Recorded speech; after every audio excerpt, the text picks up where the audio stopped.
Korang pernah dengar tentang Gresham Law tak? Gresham Law ni, dia cakap bad money drives out good money. Jadi katakan dalam satu pasar ada dua currency. Satu tu katakan emas. Jadi nilai emas tu adalah berdasarkan berat dia. Satu lagi duit kertas. Jadi emas ni dianggap good money, good currency. Dan duit kertas ni ialah bad currency.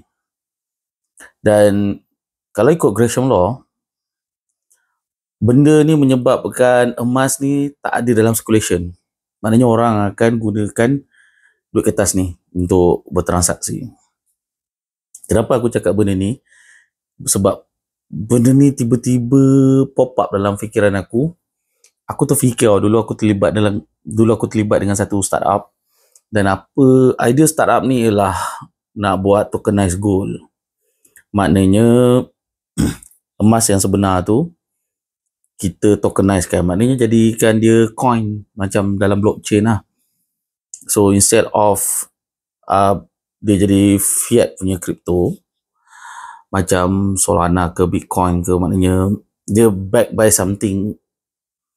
Instead macam Bitcoin, the cost of producing tu yang jadi basis dia punya nilai kan. Lepas tu coin-coin lain pun sama lah, dia punya utility tu jadi nilai.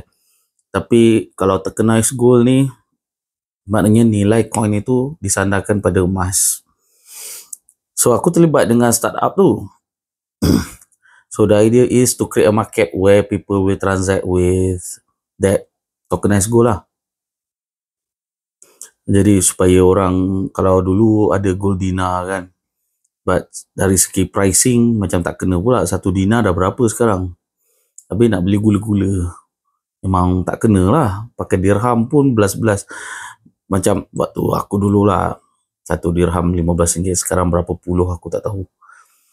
So point is, tokenized gold ni dia membolehkan kita bertransaksi dalam fraction lah kan.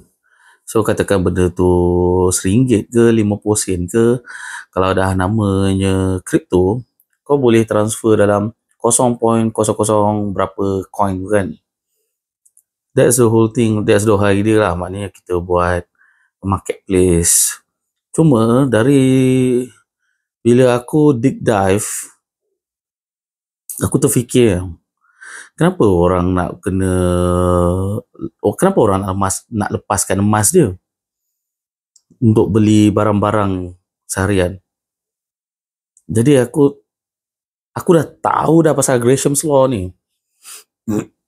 Cuma waktu tu tak terlintas tau. Jadi siang tadi terlintas lah, siang ke semalam, aku tak ingat. Tapi benda tu terlintas dalam fikiran aku. No wonder lah it won't work. Sebab selagi orang menerima duit kertas, orang akan simpan tau emas-emas ni. Like, kenapa aku nak let go untuk bayar for products and services, sedangkan orang terima duit kertas? Because of that, aku tahu benda tu it's not going to work lah. Benda tu akan berhasil kalau the whole system ni collapse. Contohnya macam, ingat tak dulu kita ada duit pisang kan, dan tiba-tiba duit tu tak laku, and yet people need to transact. Jadi bila market collapse, bila mata wang dah tak boleh pakai, pertama sekali apa yang orang akan buat ialah back to barter, sampailah akan ada satu common currency yang dorang terima. And kalaulah ada contoh macam ekosistem untuk benda tu, just waiting for the system to collapse. Maknanya bila sistem collapse, yang sedia ada collapse, tiba-tiba je ada, tak apa, kita ada backup currency ya. Soalnya kita boleh tengok dekat negara-negara lain yang contohnya bila currency dia collapse, dorang introduce currency baru, ataupun dorang pakai currency negara luar, selalunya US dollar lah, US dollar ke euro ke, dorang untuk asalkan benda tu boleh bertransaksi kan. Jadi bila aku terlintas pasal Gresham's Law ni, aku tahulah okay, it won't work. benda tu aku dah terlintas dulu, cuma aku tak terfikir pun pasal nama law ni kan. Jadi sebenarnya the idea of that startup pun saya ada, cuma bila aku dah teringat benda ni, approach aku tu mungkin lain sikit lah. Right now aku masih lagi berusaha untuk mencari segenggam belian sejongkong emas kan.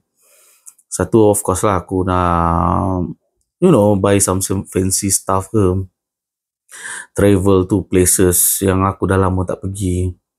And then kalau ada lebih, aku nak funding aku nak restart balik lah startup ni with new approach. Dan it will be a good idea. The thing is, aku tak ada team. Aku tak ada programmer yang boleh buat, yang aku boleh bagi equity. Kau ambil lah maybe 25% in return, kau buatkan aku this app or whatever kan. I don't have the team. Jadi aku kena cari funding aku sendiri, and then lepas aku dapat funding aku, apa yang aku nak buat ialah maybe hire a third party ataupun aku akan assemble team. Thing is, some people, young people yang memang low expenses, diorang willing to take equity. But kalau orang yang dah masuk 30-an, dah ada family, benda tu dia tak boleh. Dia perlukan duit untuk, kalau nak kerja full time lah, dia perlukan gaji. Kalau tak, dia akan jadi macam project OB dia, like side project. Jadi hari ni aku nak bercakap pasal tu lah. Selama ni aku cakap pasal perkembangan TikTok lah, Facebook lah, asyik cakap pasal benda tu je.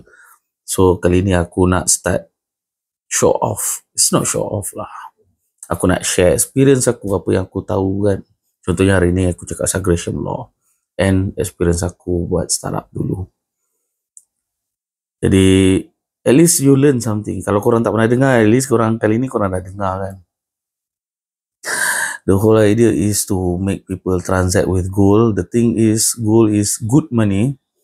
Jadi orang kalau ada emas, orang akan simpan, orang akan transact dengan benda lain. Like kalau kita kat Malaysia, kita pakai ringgit. Kalau kita pergi Thailand, kita pakai baht. Ataupun kita ke Indonesia, kita pakai rupiah. Like, it makes sense kan? Kenapa aku nak let go aku punya emas kalau orang tu terima benda lain? Ambil je lah. Like, katakan orang tu dah terima bayaran dari aku, lepas tu dia pergi peram duit tu selama 10 tahun, do nothing, and then lepas 10 tahun purchasing power tu dah jadi lain kan. Itu salah dia kan. Macam aku, of course, sebab aku aware kalau aku peram duit kertas ni, dia tak bertambah, melainkan aku invest ke, aku pergi trade ke kan, adalah income dari situ. But never mind, we'll see. Aku akan update kalau aku ada duit untuk fund startup ni. But I don't know, kalau korang tiba-tiba ada minat, kata korang ada skill yang aku perlukan, kita boleh collab or anything, I don't know.